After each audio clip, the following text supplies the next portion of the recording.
In this video, we covered a few interesting things. The first is that we built a Gemini travel planning agent.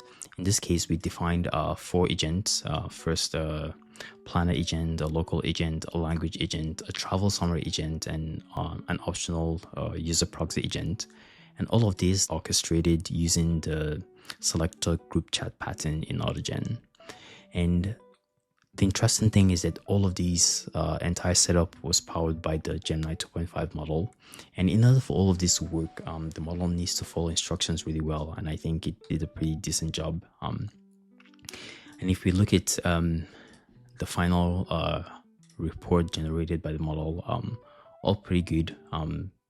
Overall, nice attention to detail in general tips, suggestions and accommodation, language as expected, detailed itinerary which looked very, very reasonable. Yeah, and so far I found Gemini 2.5 to be a really good model. I think it lives up to some of the high marks it gets in like benchmark tables like the Ella Marina, where it's currently #1.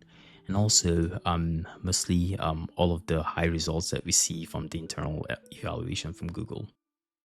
Okay, to begin, the first thing we need to sort of figure out is how do we express a travel planning problem as a multi-agent problem. And in this case, we will use a group chat pattern.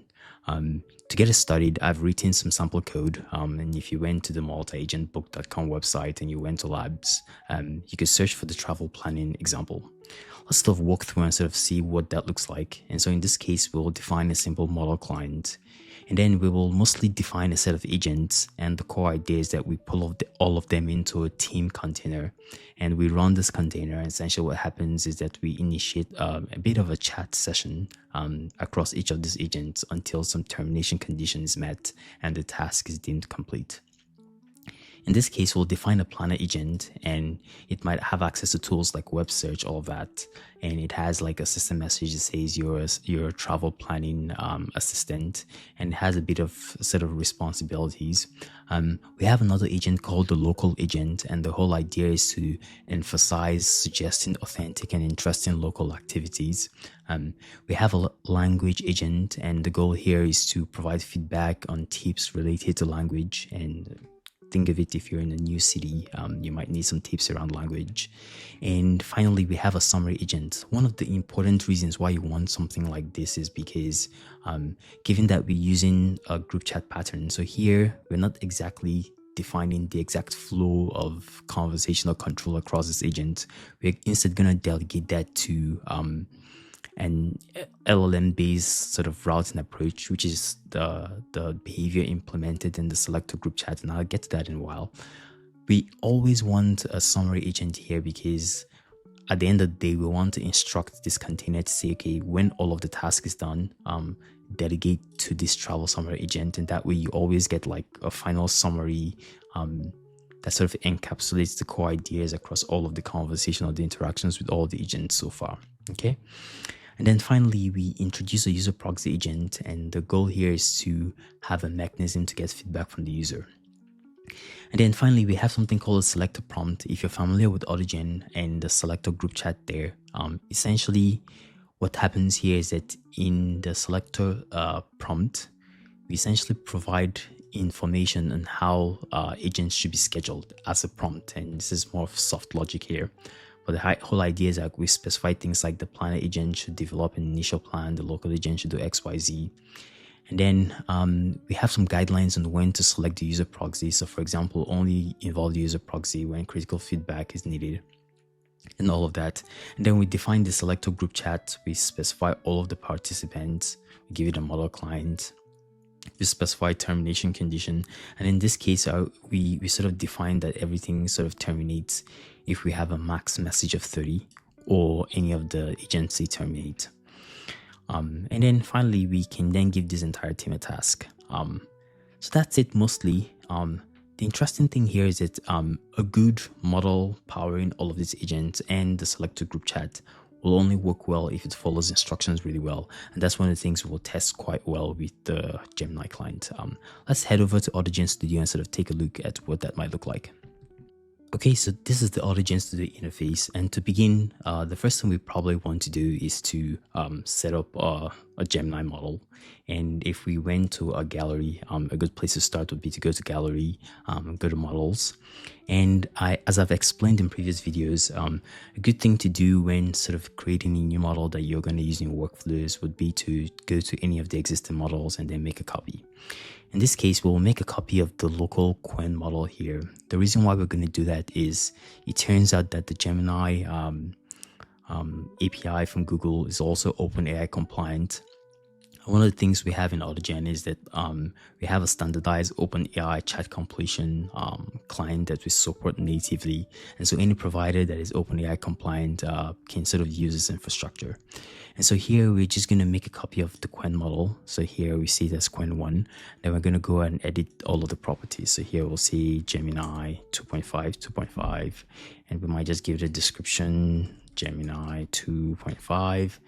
And then here, this is where we need a bit more details, and we can get some of that detail from the Google API Studio. Okay, so to get our model name and our API key, we head over to the Google AI Studio, and the URL for that is aistudio.google.com. And we sort of select the model we're interested in, and then we can click Get Code to sort of look at the name of the model. And so here we copy the name of the model, and we can head over to AutoGen Studio, put that in. The next thing we need is our API key, and we can sort of get that from the API key section. Get API key, so you can configure one. I think there are a few free examples, and you copy it. I actually have mine copied somewhere, and so I'm just gonna copy it over, and then you can paste that in here. And then the final thing you want is a base URL, and so the way you get that, you can search, and here we can see what the base URL should look like. We can copy that over, then put that in here, and it's kind of useful to be able to test this and sort of ensure it works. And so we see that it's passed and it works correctly. Just as a sanity check, we can put some incorrect like text in the model name. We can test that, and it says that model doesn't exist. Undo that, test it again, and we see that it works, and we can save that as a change. The next thing we want to do is to build out an agent team using this model. And here, just for convenience, I have replicated the exact same thing in our Python code. And you actually do not need to do this directly. Essentially, you can take all of the code from Python, and essentially you can then take team and say team.dump component, and it'll give you a JSON, and you can sort of create a new team and paste that JSON right here, and you get the exact same thing. So the interesting thing is that here we have a version of this team, but it uses an Anthropic model. So what we're going to do is we're going to copy all of these. We can create a new team. Here it's called default team. We can then delete the JSON, paste this in here, and then we can change the name to Gemini travel planning team, and we can save that. Then we can switch back to the visual view. And here we still see that all of these things have Anthropic models here. So the first thing we want to do is to come over here and sort of drag in our Gemini 2.5 model here, Gemini 2.5, Gemini 2.5. Okay, so I think we have Gemini 2.5 for the selector group chat, for this assistant, for the travel summary agent, Gemini here, Gemini here. Okay, we still have Claude here. Let's update that. And then we can save that. And now I think we have a team built. We can run it right here, but I'd like us to have just a little bit more space, and also for us to compare it. So we can head over to the playground, and we can create a new session. So in this case, we'll select the Gemini travel agent team, so create a new session. We can also create like a session for the Anthropic travel agent team. And one of the new features in AutoGen Studio is that you can compare both of them. So let's try doing that like simultaneously. I recently had a trip to Barcelona, and so let's see what the models or might come up with, or the agent teams powered by these two different models might come up with when asked to plan a trip to Barcelona. So say plan a 2-day trip to Barcelona. Let's add a bit of strange strange incorrect queries here just to see if the model follows instructions well enough to delegate to a user proxy agent and to get feedback. And so on the left is the Anthropic travel planning team. Everything is the same, the instructions are the same, the underlying plumbing is the same, it's just the models that are different. So we'll kick off both of them. And so Anthropic says here, I noticed there might be a typo in your destination. Do you mean Barcelona, Spain? And delegates the user proxy agent, which is great. So I say Barcelona, Spain. And again, here the interesting thing is that the Gemini model just doesn't say anything, but it just creates this. So I imagine, say Barcelona, Spain. So here it delegated to the planner agent, then the planner agent, after the planner agent, the user proxy agent was delegated, but Gemini seemed to just go ahead and delegate to the user. So let's see, not too bad. Submit here, submit here. Okay. So here, Anthropic is streaming tokens directly. The planner agent is already planning the first day of the trip, and hopefully the Gemini model, okay, it's making progress. I think Gemini models just stream much larger chunks, and so there's this feeling that time to first token seems to be a bit more, but let's see. Okay, so the planner agent has some stuff done, and then it's moving on to the next agent. And at this time, let's see. So far, the Anthropic agent has delegated to the user, to the planner agent, the user proxy, and to the local agent and the language agent. Let's see. And let's see how. So right now, Gemini is just on the planner agent, okay? Okay, and it looks like, let's see. And it looks like the Anthropic travel planning agent is done, and the stop reason is that it mentioned terminate, and it looks like the travel agent has been, the summary agent has been sort of delegated, and just pretty decent flow. So for the Anthropic team, we have control flowing from the user agent to the planner agent, and to a user proxy back to planner, and then to a local agent, to the language agent, and then to a travel summary agent, which makes sense. Let's sort of take a look at the final plan. It says Gothic quarters and modernist marvels. Okay, some breakfast here. Barcelona Cathedral. Okay. Sagrada Familia. Okay. Pre-book tickets. That's important. Actually, you can't get in there without pre-booked tickets. Okay, not too bad.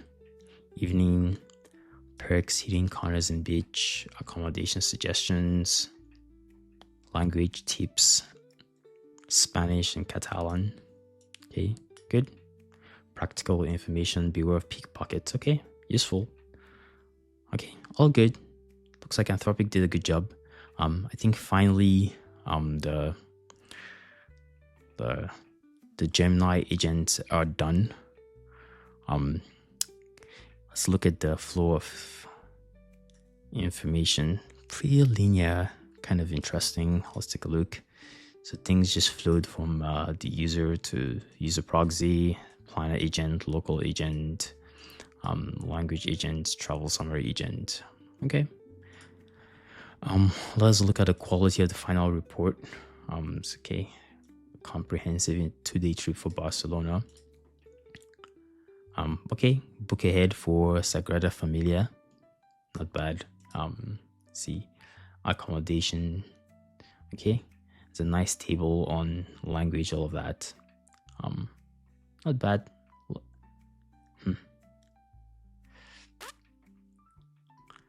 Day one, day by day, day one. Gaudi masterpieces, modernist gems and Gothic charm. Okay, Sagrada Familia, lunch, afternoon, dinner, day 2. Okay, lots of good details here. Okay, and it's 2-day. Okay, overall not bad. I think both models did a pretty good job. And Yeah, and this is kind of interesting because most of the tests I've done previously here have used OpenAI models. So it's kind of good to see that like the Anthropic and Gemini models sort of do okay. Okay, so that was a really quick overview here. I think the short summary is that the Gemini models also work quite well for multi-agent workflows. Looks like if there was some good amount of instruction following, no clear, easy to detect errors or anything like that. I'll do some more tests, record some more videos. I think one thing that I haven't done here is sort of reflecting on things like tool use. I think we'll sort of do more of that in a future video.